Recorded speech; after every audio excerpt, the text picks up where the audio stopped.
Michael Duckworth. Chapter 1. Island in the Sun. James Conway put away his business papers and sat back in his seat. He looked out of the aeroplane window down at the warm blue sea below. Far away, in the bright sun, there were the long white beaches of the island of Haiti. Behind them, he could just see the small wooden houses and the deep green leaves of the coconut trees, which were moving lazily in the soft afternoon wind. "It looks beautiful, doesn't it?" Conway looked at the woman sitting next to him. "Very nice," he answered. "Is this your first visit to Haiti?" the woman asked. "Yes, but I'm not here as a visitor," said Conway. "I have a building company. It's called Conway Construction. My company has offices all over the world, America, Europe, Africa. We're very big in Australia, too. Everyone in Australia has heard the name Conway. I'm coming to get an office here, buy some land, build a few hotels, you know. The land is very cheap here. You can buy a piece of land to build a small town on for a few $1,000s. Sorry, I don't know your name. I'm Mr. Conway, James Conway. Just call me Conway." "I'm Karen Jackson." "Nice to meet you, Karen. What do you do? Have you got a job, or are you married?" "I'm at Harvard University." "From the university? Are you a secretary there?" "No, I'm a doctor. I'm teaching medicine." "A doctor? That's interesting. What are you doing here in Haiti? Are you on holiday? I know you teachers get long holidays." Karen Jackson was beginning to dislike the man. "No," she said, "I'm going to work in the hospital at Port-au-Prince, and while I'm here, I'm going to do some work for my book." "Are you writing a book? What is it about?" "Voodoo." "Voodoo?" laughed Conway. "Are you telling me that someone is paying you to come here and write about voodoo? I know Haiti is not America, but voodoo? I thought people stopped believing in that years ago." "Oh, no," said Karen. "People still believe in it. You see, it works, and it can be very dangerous." "Surely you don't believe in voodoo, do you?" "Yes, I do. We don't really understand voodoo in America. Most people think it's magic. They think it can kill people." "That's right. I remember hearing about it. People who use voodoo get a picture of a person, or make a doll, don't they? Then they put pins or knives into it, and the person feels terrible pain." "Yes, that's right," Karen answered. "I have a photograph here in one of my books about voodoo. Look, there's one of the dolls. It's not a child's doll. It's made from coconuts. You see, the face is a coconut, and someone has drawn eyes, a nose, and a mouth on it. And look, there's a pin in the doll's stomach. A few days later, the man came to hospital because his stomach hurt. He knew that someone was using voodoo against him. The pain was terrible, but the doctors couldn't find anything wrong with him. In the end, he died." Conway was surprised.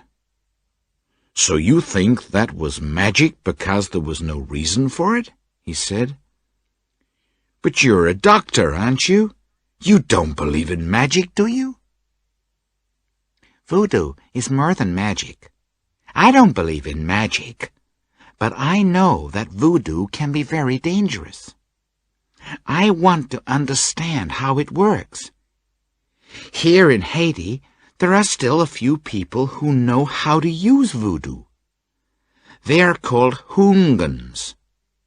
There are still a few Houngans in the villages in the country, and that's why I'm here. I want to meet some of them and talk to them. Of course, they aren't all bad people.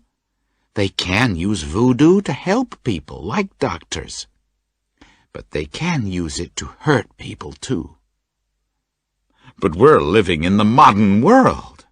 Yes, but the people here are very sure that voodoo is real. Teachers, business people, doctors, everyone believes in it. Or they are afraid of it. And perhaps that's why it works. After all, if you believe you are ill, you can be ill. And if you really think you're getting better, you can get better. If you think that someone is trying to kill you, then you can die, because you are so afraid. Well, that's a good story, laughed Conway. If I need some voodoo, I'll come and see you. Okay, said Karen. Excuse me for a minute. She got up and walked to the back of the plane. She was bored and angry with Conway, because he thought he understood everything, and he never listened to other people.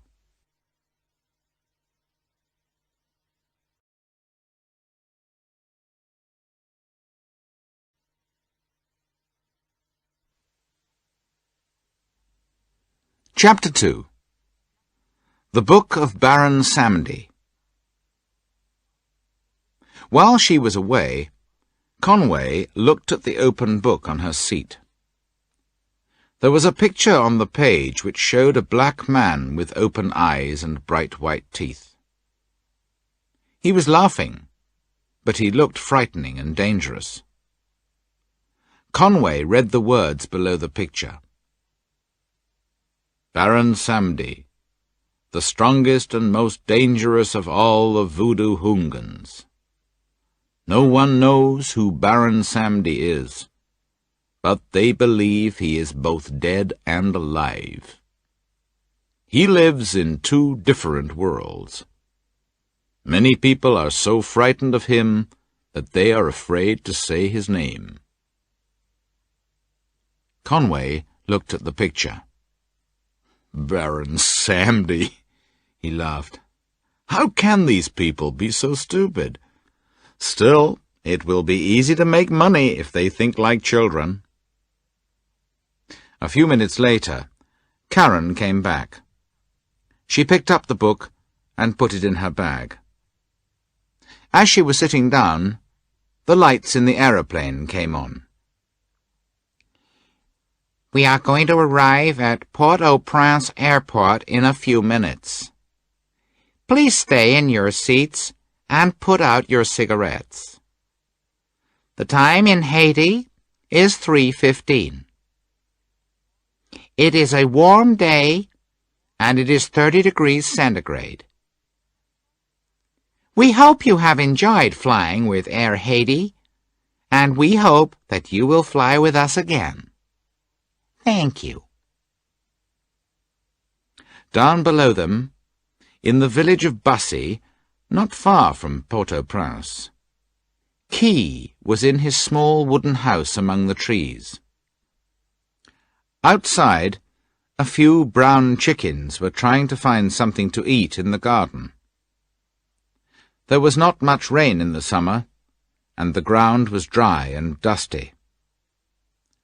The old man Key was sitting by the window in the front room. Suddenly, he felt that something was wrong. In the garden, the wind blew harder, and the dust from the dry ground flew into the air. He stood up, went to the window, and looked out. I can feel danger, he thought. Someone bad is coming. He looked out into the trees, but he couldn't see anything. Then he looked up at the sky and saw the plane just before it went behind a cloud on its way to Port-au-Prince Airport.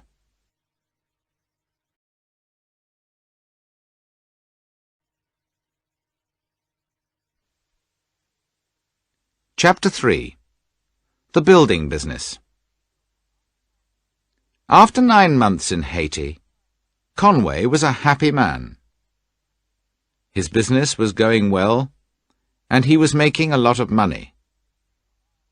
He had a large office in Port-au-Prince, a big house, and hundreds of people were working for him. He had some land near Port-au-Prince, and he was building a new town. There were already hundreds of new houses, and many people knew the name Conway Construction. But Conway had a problem, and he wanted to see a business friend, Jacques Remy. The telephone on his desk rang. He picked it up. Yes? Mr. Remy is here to see you, Mr. Conway, said his secretary. Send him in immediately. A few moments later, Jacques Remy came into the room. Jacques, it's nice to see you. Thank you for coming. Sit down. Thanks, said Jacques. You said on the phone that you had a problem. Yes, said Conway. You helped me buy the land for the new town when I first came to Haiti. Some of the houses are ready, and people are living in them.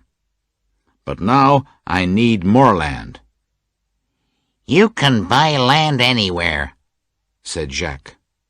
I know, but I want a piece of land near my houses. People will need shops, and perhaps I can build a hotel, too, and some more houses. What piece of land do you want? asked Jacques. Well, that's the problem. Conway took out a pencil and a piece of paper, and began to draw a map. Most of the houses are here, he said. Now, I can't build on the south or the east side of the houses because of the sea. On the north side, the land is no good. There is too much water in it. So I can only build on the west side. I can only build on this hill. Good, said Jacques. Buy the hill, and then you can build more houses on the other side, too. I want to, said Conway, but there's a problem. He went over to the desk and picked up a photograph. It was a photograph of a graveyard. He gave the photograph of the graveyard to Jacques. You see? It won't be easy. I want to build on the graveyard. Jacques looked at the photograph carefully. It's very old, he said, and that's good. If only a few people go there, perhaps you can buy it. But if it is new, and a lot of people go there, they will be angry, and it will be difficult to buy it. Go and look at the stones. Find out how old the place is. I'll talk to some friends. Perhaps they can help. Thank you very much, Jack. I won't forget this. It's nothing, said Jacques. Tell me how old the stones are, and I'll ring you again in a few days.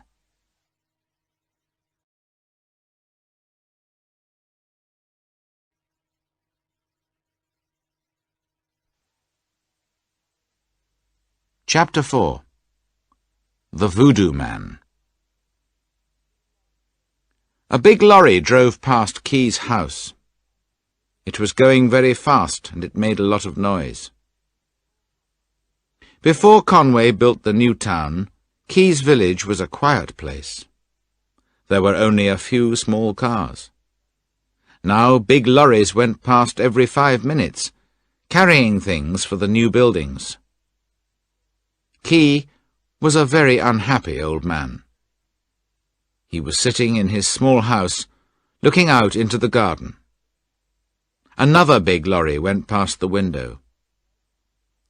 He heard the sound of a car coming down the road. The car stopped near the house, and a woman got out. She was young and well-dressed. She walked up to the gate at the end of Key's garden and waited. Key saw her, and went out of the house, down the wooden steps, and into the garden. "Hello," she said, looking at the old man. "Can I come in?" "Yes, of course," answered Key. "What can I do for you?"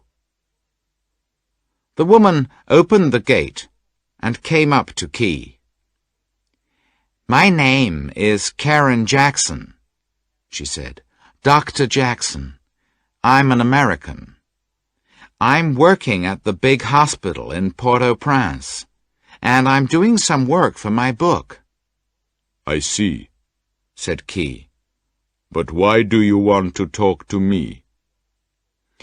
"I'm writing a book about voodoo," she said. "Everyone here talks about you. They all say you are the best houngan in Haiti. They say you are a very strong and good houngan, and that you always help people." Key smiled. "I try to help good people," he said. "Come into the house, Dr. Jackson. Let me get you a drink, and we can talk." Key and Karen went into the house and began to talk. Karen told him about her life and her work, and why she was in Haiti. Key told her about his life, and talked for a long time about the old Haiti and the people he remembered. "Everything is changing," he said. "When I was a young man, we lived with our families. We worked in the coffee fields. We helped each other. Friends were more important than money. People were good and kind. But everything is different now. Business people come from America and Europe and start banks and big companies. All the young men go to Port-au-Prince. They leave their villages and their families. They think about money all the time. They don't think about people." "Yes, I know," said Karen. "It's happening in America, too. But you can always find good people if you look for them."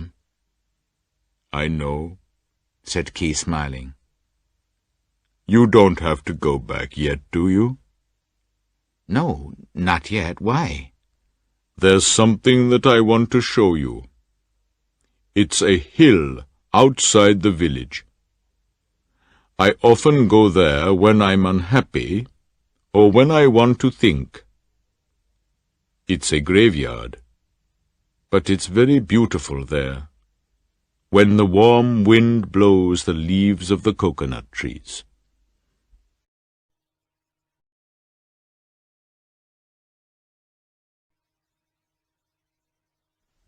Chapter 5. The Graveyard. They left his house and began to walk along the road to the hill. When they arrived, they walked slowly through the graveyard. At the top of the hill, they looked down at the fields below. They could see a lot of lorries, and a lot of men were working there, building the new town. Already there were hundreds and hundreds of new houses in the field. "The village is changing very fast," he said. "Soon there are going to be thousands and thousands of new houses." What will happen to our village then? Once it was a quiet place, and the people were friendly. But soon there will be a lot of new people, and busy, noisy roads. I don't want to live in a place like that. Can't you do anything? Can't you stop them? Asked Karen. Me? No. What can I do? Nothing. I'm an old man, and nobody listens to me.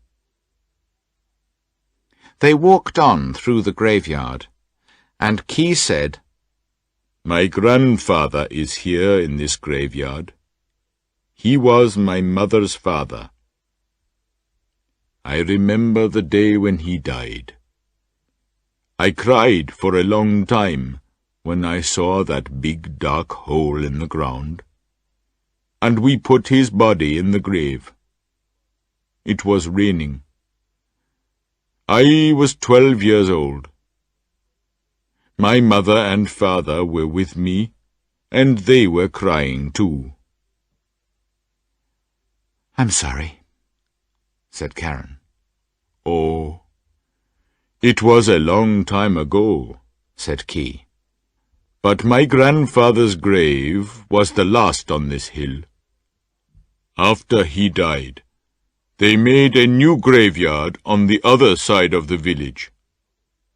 That's why nobody comes here now. Nobody remembers the old people here. But you do. Oh, yes. I could never forget my grandfather. He taught me about voodoo, about the spirit of the rain and the spirit of the wind. You see, nothing is really dead. There's a spirit in everything, in every tree, in the sun, in the sea. If you understand voodoo, you can talk to these spirits. And there's a spirit under this cold grey stone. Key showed her the stone on his grandfather's grave, and Karen read the words slowly. Tim Atty, born 1845, died 1906. Key looked at Karen and said quietly, Some people say he was the strongest Hoongan of all. The Hoongan we call Baron Samedi. Baron Samedi? Cried Karen. Your grandfather? Suddenly she felt afraid when she heard the terrible name. She looked at the old man. I see you know more about voodoo than I thought, he said. But don't be afraid of me. I'm just an old man who doesn't like the new world. He smiled at Karen again. They stayed on the hill and talked for a long time. Then Karen looked at her watch and said, What? Is that the time? I'm sorry, Key, but I must go now. I have to be at the hospital at 4 o'clock. Key got up. Don't worry, said Karen. I can find the car. It's not far. Please stay if you want to. Are you sure? Yes, I know how to get back. Well, then, I think I'll stay a little longer. It was very nice to talk to you. Thank you for talking to me, too. I've learned a lot today. I hope we'll meet again. I hope so, too. Goodbye. Key watched Karen as she walked down the hill. And then he saw two men. They were young, and they were carrying lots of papers. They walked around the graveyard for a short time, looking at the graves and then at the papers. Key went over to them. "Good afternoon," he said. "Good afternoon," the men replied. "What are you doing here?" asked Key. "We work for Conway Construction," they said. "We're building some shops here." "And a big hotel," said the other man. Key was very surprised. "What?" he said. "You can't do that here. This is a graveyard. You can't build houses and shops in a graveyard. It's a very important place." The two men laughed at him. "Don't be stupid, old man," they said. "This graveyard is very old. Nobody comes here now. The people in this graveyard died 100 years ago." Key was angry. "Don't talk to me like that," he said. "My grandfather's grave is here. You're not going to build shops and houses on this land." One of the men said, "Yes, we are. This is Mr. Conway's land. He bought it a few days ago. He's going to build shops here, and we're going to help him." "No," said Key. "that isn't true." "It is true," replied the man. "We're going to start next week. If you want to, you can go and see Mr. Conway. You can talk to him.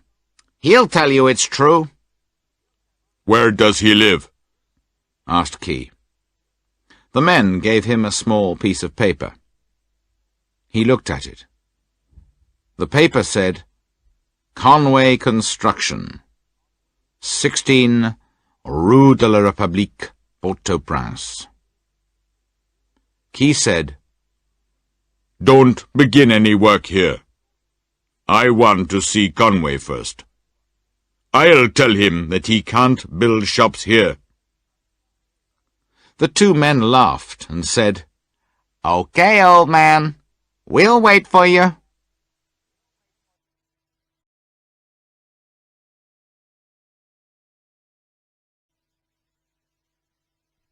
Chapter 6. Conway has a visitor. The next morning, Key got on the bus. He bought a ticket to Port-au-Prince.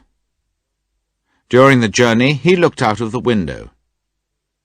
There were new houses and offices all along the road from his village to Port-au-Prince. When he arrived, he found a taxi and gave the driver the address. "Do you know how to get there?" asked Key. "Oh, yes," said the taxi driver. "Mr. Conway is a big man round here. Very important. Rich, too. And they say he has a lot of friends." "I know," said Key. He sat back in the taxi as it drove away. After a long time, they arrived at the office of Conway Construction. Key paid the taxi driver and went in. Conway's secretary, Marie, was sitting at a desk. She looked at Key. "Good afternoon," she said. "Can I help you?" "Yes," said Key. "I want to talk to Mr. Conway." "What's your name?" the young woman asked. "Key," he replied. "Please sit down," Marie said. Then she picked up a telephone and talked to Conway. "There's a man here," she said. "He wants to talk to you." She waited for a moment and then said, "Key. Mr. Key." "No, I don't know who he is. He's an old man." Marie put down the telephone and looked at Key. "Mr. Conway is waiting for you," she said. "Please go in." Key walked to Conway's door and went in. Conway smiled and said, "Good afternoon, Key. My name is Conway. Please sit down."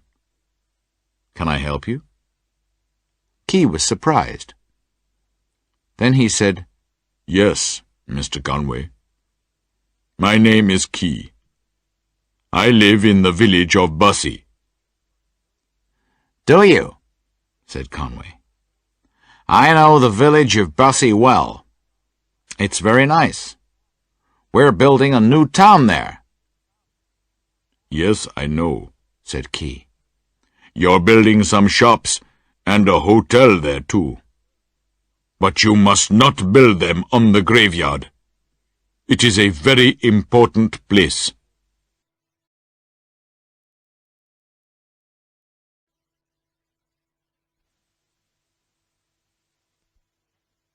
Chapter 7. Conway's Hopes. Key looked at Conway. He said, "I am a Hungan, and I understand voodoo. I know you come from America, and you Americans do not believe in things like that. But I can do many things that you do not understand. I will help you if you are good to me." "You're very kind," said Conway, laughing at the old man.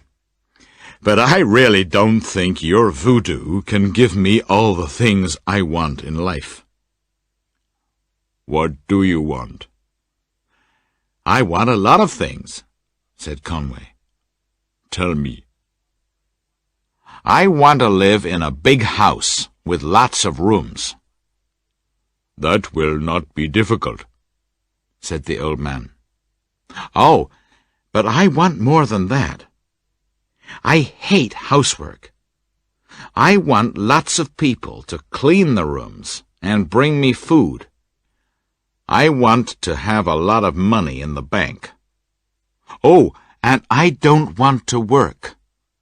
I want a lot of things, you see." "All right," said Key. "You can have those things." "That's very kind of you," said Conway, laughing. "Now I've got work to do." But Key sat quietly on his chair and smiled. "I can see that you do not believe me," he said. "You think I'm just an old man who doesn't want to see new shops and houses. Just wait for a few days, and you will see. I'll give you everything that you want. But you must not build shops and hotels in the graveyard. Do you understand?" Yes, of course I understand," said Conway. He was beginning to get angry. "I won't build shops and hotels there, and you will give me everything I want. Thank you very much for your help. Now, please, get out. I'm a busy man." "Goodbye," said Key. "Thank you for talking to me. But don't forget, Mr. Conway, you must not do these things. If you do, you'll be sorry." Yes, I understand. Now go," said Conway. Key turned and went to the door.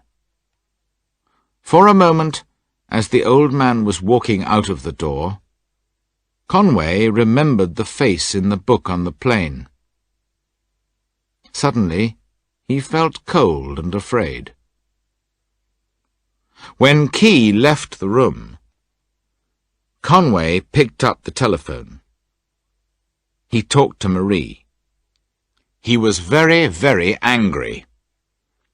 "Marie," he shouted, "why did you send that man to my office? He's mad. Coming in here talking about voodoo? Telling me he's going to give me a lot of money? I don't want to see him again. Do you understand? If you make a mistake like that again, you'll lose your job." "I'm very sorry," said Marie. "Good. Now I want to talk to Pierre and Henri. Get them on the telephone for me." He put down the telephone and sat back in his chair. "That man Key is mad," he thought. Then he started to laugh. "He thinks he can give me everything I want," he thought. "An old man from a village?" The telephone rang again. Conway picked it up. "Pierre, Henri, listen," he said. "A few minutes ago, an old man came to my office. He doesn't want any shops or houses in the graveyard. It's possible he'll try to stop us. I don't know what he can do, but perhaps he'll go to the police. Perhaps he has important friends. So, you must start building the shops and the hotel today. Take away all the stones. Cut down all the trees. You must work fast, do you understand?" Conway put down the telephone and thought, "The old man will be angry, but he isn't important. I'll finish building my town, and then I'll be a rich man."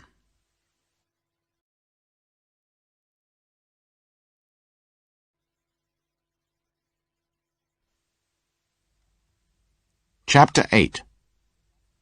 The Spirit of the Wind and the Rain. For many weeks, Key did not go back to the graveyard. He thought, "I'm happy that I went to see Conway. He's a good man. He's not going to build shops and houses in the graveyard. The people in the graveyard are dead, but their spirits are not dead. The spirits will help him. The spirits will give him everything he wants. The spirit of the wind will bring him good luck, and the spirit of the rain will make him happy." But one afternoon, Key went back to the graveyard again.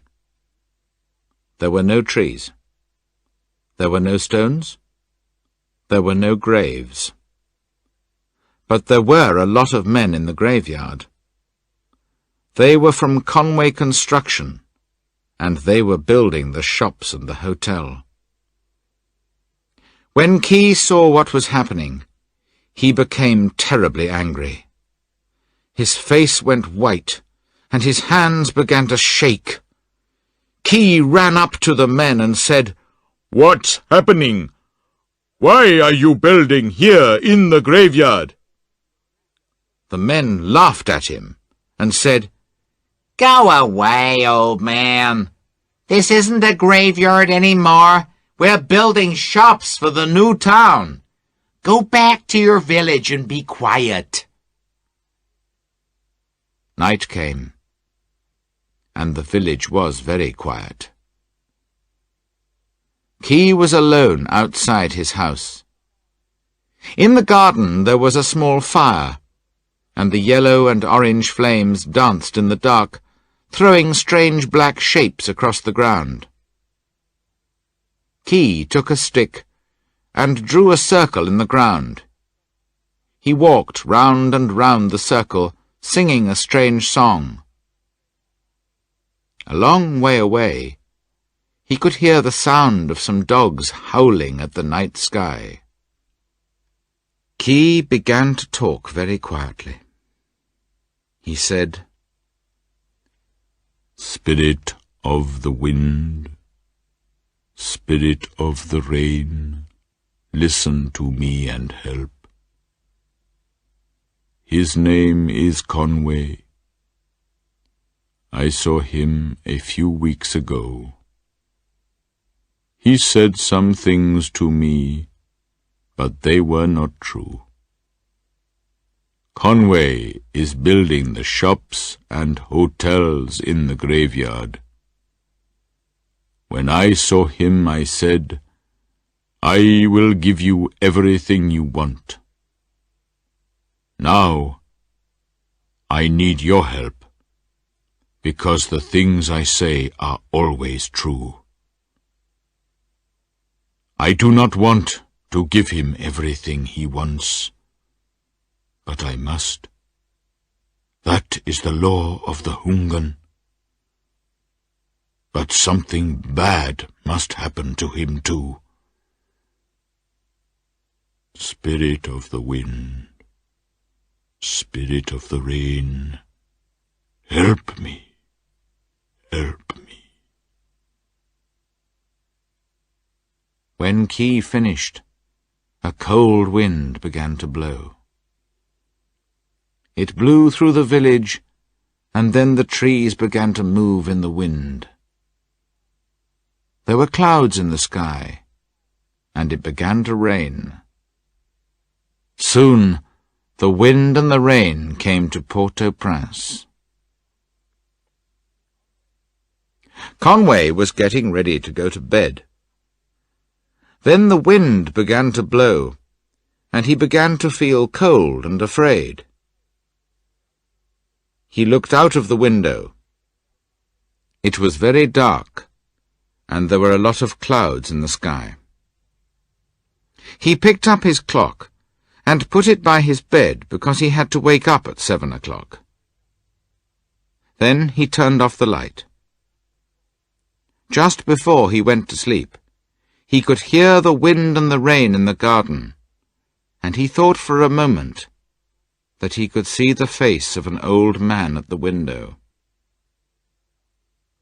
He did not sleep well that night. All night he had bad dreams, terrible dreams.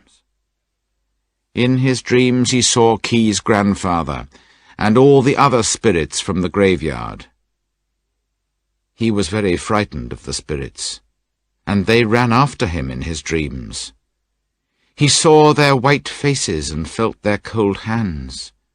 He could hear strange music coming from behind dark trees, and could hear people screaming and laughing and shouting out his name. Ring! It was 7 o'clock. Conway looked at his clock and got out of bed. He brushed his teeth. He was very tired after his bad night, but he washed his face with cold water, and he began to feel much better. He soon forgot about his dreams of Ki and the graveyard. He got dressed, and then had some breakfast and opened his letters. At 8 o'clock he got in his car and went to the office. Marie was not there, so he opened the doors and made a cup of coffee. He went into his office and sat down. He was sitting behind the big desk in his office when the telephone rang. Ring! Conway woke up. He was in bed. He looked around the room. What's happening? He thought. Where am I? He picked up his clock. It was 7 o'clock. Conway thought, that was a dream again. In my dream, I got up and went to the office. But it was only a dream, and I'm still at home. How strange. I thought I was at the office. Conway got dressed and went to the office. When he went in, Marie was sitting at her desk. "Good morning, Marie," he said. Good morning, Mr. Conway, she said. How are you? "I'm fine," he said. "But I had a strange dream last night. In my dream, I woke up and came to the office. Then I woke up and I was at home." Well, she said, you're here now. This time you're not dreaming. Conway went into his office and started to work. There was a knock on the door. "Come in," said Conway. An old man came into the office. He looked at Conway and started laughing. "Hello, Conway," said the old man. "Do you know my name?" Conway looked at the old man and felt afraid. He knew the face. But where was it from? Whose face was it? Was it from the dream? Or was it from a picture in a book? Was it the face from Karen Jackson's book? "I am Key's grandfather," the old man said. And then he began to laugh and scream like a man who was mad. Suddenly the telephone rang. Ring! Conway woke up. He looked round the room. He was in bed. He looked at his clock. It was 7 o'clock in the morning. He thought, I was dreaming again. But what's happening now? Am I sleeping, or am I awake? He was very frightened now. He got up and went to the bathroom to wash his face. He looked into the mirror and screamed. In front of him, in the mirror, there was the head of a dead man. There were no eyes and no nose, just deep black holes. A long, thin red snake was moving slowly in and out of the holes. The snake looked at him with its 2 small, cold eyes, and moved through the open mouth and went round and round the neck and stopped. Then suddenly the head came alive. It had bright white teeth, there were fires in the eyes, and it began to laugh and scream. Then Conway remembered the face. In front of him was the face of Key's grandfather, the face of the terrible Voodoo Hungan, Baron Samedi, laughing at him. Ring! Conway woke up again. He was in bed. He looked at the clock. It was 7 o'clock. He started screaming.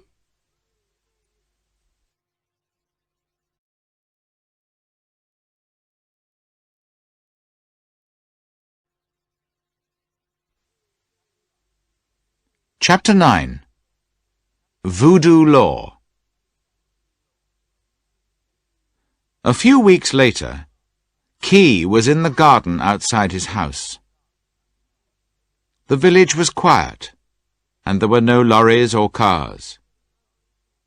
It was early evening, and Key was giving the chickens some food as the sun went down. He heard a car coming along the road. He stopped and looked up. Karen Jackson stopped the car outside the gate and got out. Key went over to meet her.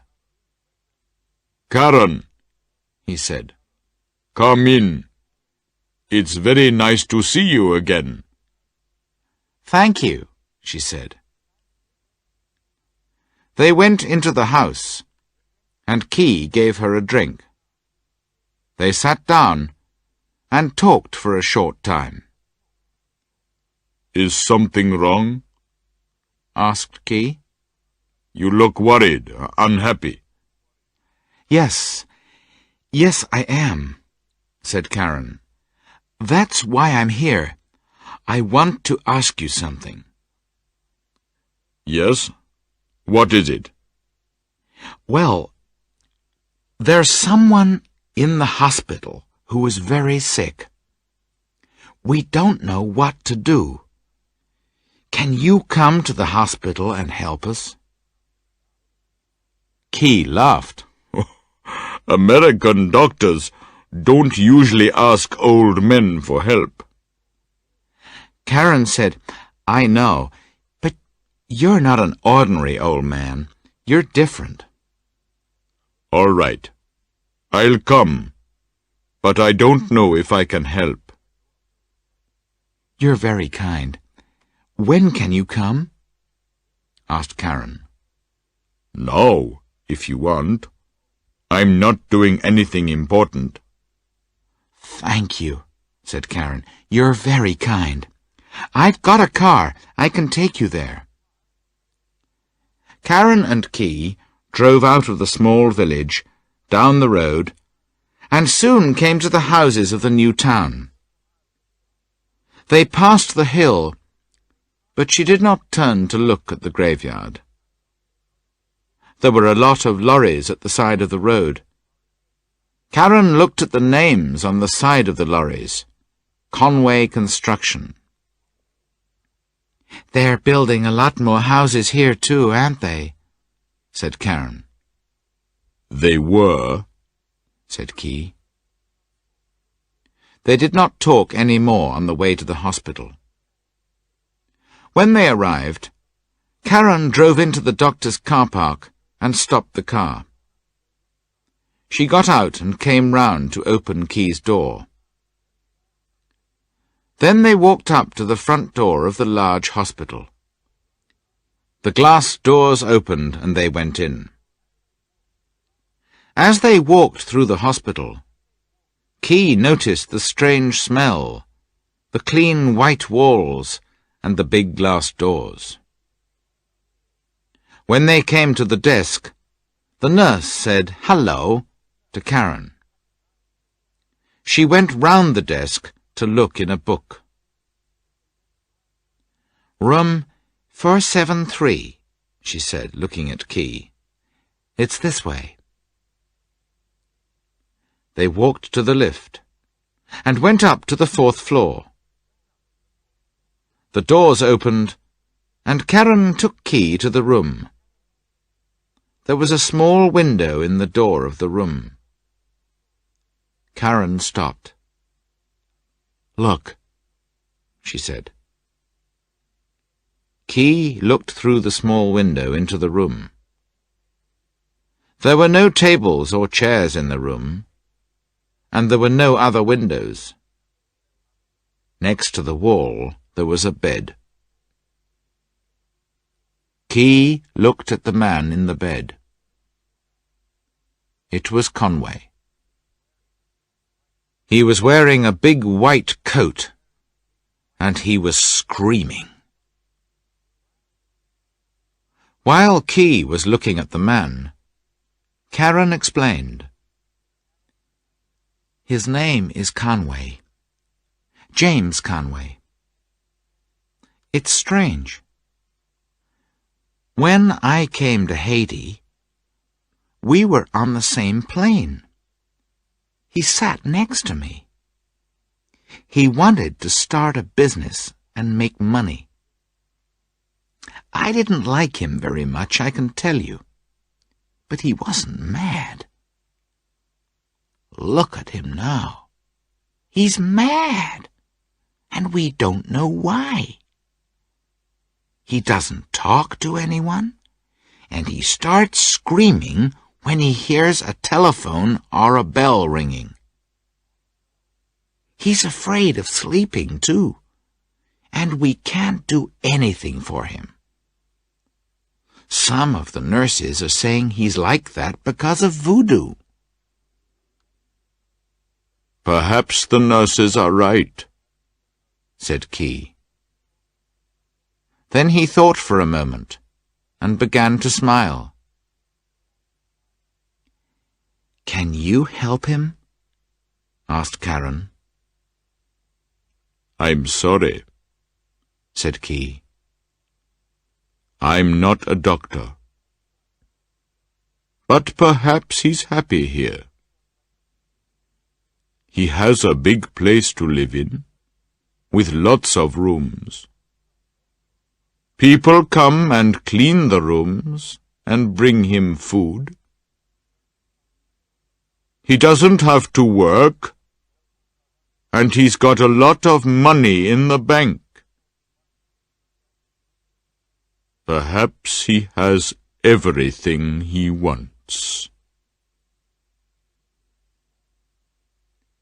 Karen looked at the old man,